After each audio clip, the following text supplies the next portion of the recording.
여러분, 어제 비보 풍수에 관해서 말씀을 드렸었죠. 네, 오늘은 어제 미처 말씀드리지 못한 부분을 다시 알려드리도록 할게요.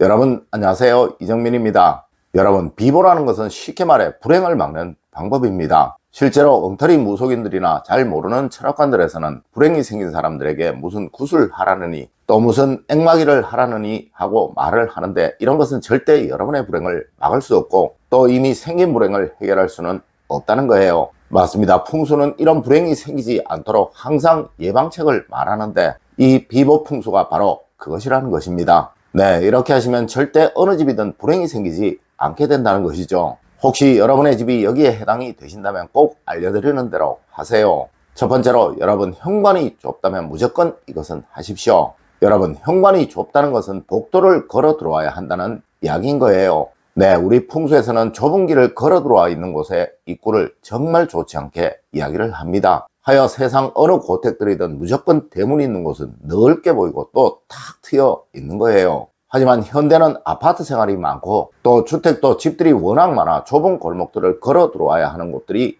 대부분일 거예요. 네, 여기에서 말하는 좁은 골목은 차가 들어올 수 없는 골목을 말하는 것입니다. 그리고 아파트 같은 경우는 대형 아파트, 즉 엘리베이터를 내려 바로 문이 있는 대형 아파트를 제외한 거의 모든 곳들을 말하는 것입니다. 여러분, 이런 경우는 무조건 현관을 가능한 넓게 사용을 해야 하는 거예요. 절대 현관에 무엇이든 두지 마시고 신발도 가능한 최소한으로 내어놓으세요. 특히 이런 현관에 식물이 있거나 화분이 있다면 절대 그 집은 번영이 생기지 않으며 무조건 하는 일에서 어려움을 겪게 됩니다. 맞습니다. 이런 곳은 무조건 기의 흐름이 아주 거세고 또 강하기에 이곳 현관에서 한 번은 쉬어 들어올 수 있도록 만들어야 한다는 것이 우리 풍수의 기본 원칙이라는 것이죠. 하여 중문을 설치하면 아주 좋을 것이나 이것은 비용적인 측면에서 쉽지 않을 것이니 무조건 현관은 가능한 많이 비워두려고 노력하시는 것이 가장 좋다는 것입니다. 두 번째로, 여러분 주방이 좁다면 이것은 꼭 두셔야 하는 것입니다.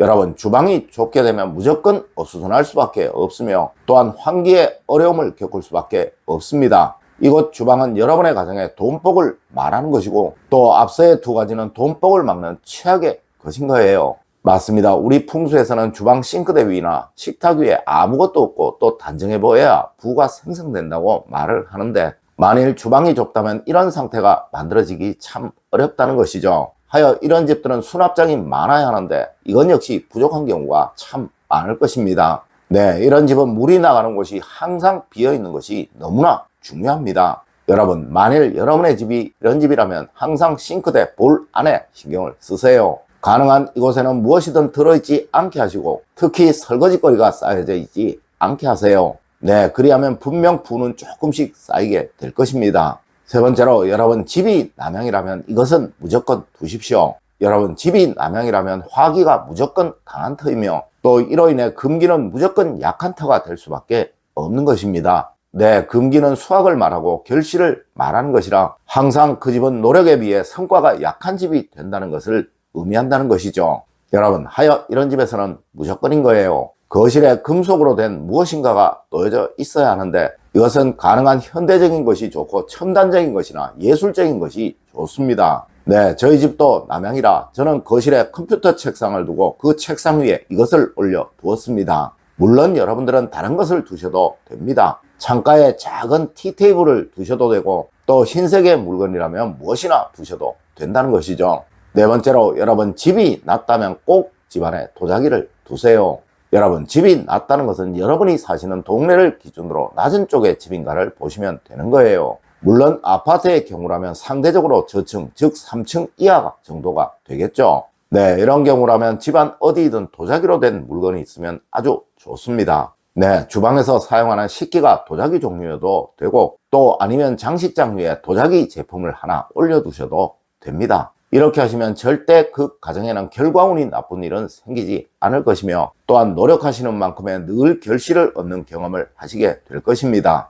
다섯 번째로, 여러분 집이 길다면 무조건 화초를 기르라고 하였습니다. 여러분, 사실 집은 무조건 둥근형이 되거나 사각형의 형태가 되어야 하는 거예요. 하여 수백 년 이상 부를 이어갔던 고택들의 틀을 보면 무조건 정사각형의 형태로 지어져 있다는 것이죠. 하지만 여러분, 현대는 이렇지 못한 경우가 정말 많을 거예요. 네, 아파트의 경우도 긴 형태의 집들이 참 많을 것이라는 거죠. 여러분, 이런 형태의 집은 풍수에서 아주 좋지 못하다고 말을 하고 있어요. 네, 이런 곳에 살면 가족 간의 불화는 아주 당연하다는 듯이 말해지고 있다는 것이죠. 여러분, 혹시 여러분의 집이 이런 형상이라면 무조건 거실에 소파는 가죽 재질의 것을 쓰시도록 하시고, 가능한 소파의 형태를 일자의 형태가 아닌 사각형의 형태로 두시도록 하십시오. 혹 이것이 어려우시다면 무조건 식탁은 가족들이 마주보고 앉는 형태로 식사를 하시도록 하십시오. 네, 이 둘 중 하나는 꼭 하세요. 절대 이런 집에서 옆으로 앉아 오래 머무는 일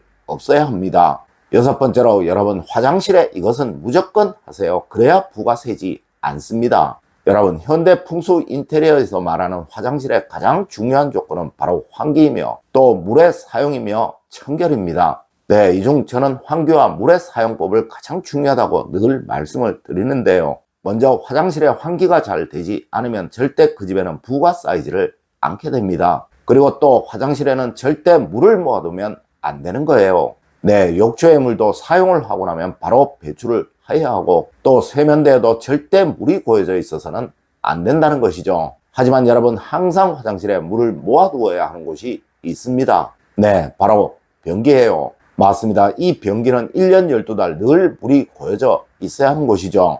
여러분, 하여 변기의 뚜껑은 꼭 닫아두셔야 하는 것입니다. 이것은 금전적인 고민을 말하는 것이라, 만일 이렇게 하지 않으시면 늘 돈으로 인해 고생하시는 여러분이 됩니다. 일곱 번째로, 여러분, 안방에 이것은 꼭 두십시오.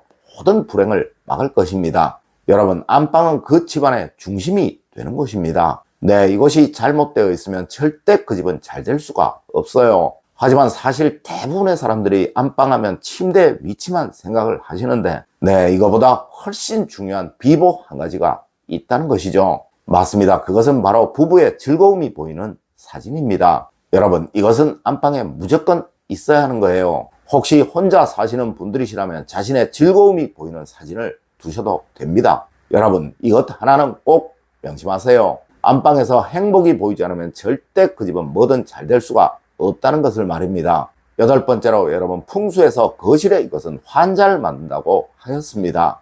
여러분, 거실에 절대로 두지 말아야 할 것이 바로 휴지통이에요. 아니, 사실 집안 어디든 거실에 앉아 휴지통이 보이면 정말 좋지 않은 거예요. 네, 세상 어느 특급 호텔도 로비에 휴지통을 비치해 둔 곳은 없습니다. 네, 이는 행복함, 즐거움, 여유로움을 만드는 가장 기본 중에 기본이에요. 물론 우리 풍수에서도 절대 집안에 쓰레기를 버리는 곳이 보이지 않게 하는 것이 기본 중에 기본입니다. 여러분, 꼭 명심하세요. 휴지통이 잘 보이는 곳에 있는 집이 번영하는 경우는 절대로 없다는 것을 말입니다. 여러분, 이 불행은 항상 미리 막는 것이 제일인 거예요. 네, 어떤 시기든 불행은 이미 오고 나면 고통이 생길 수밖에 없으니까요.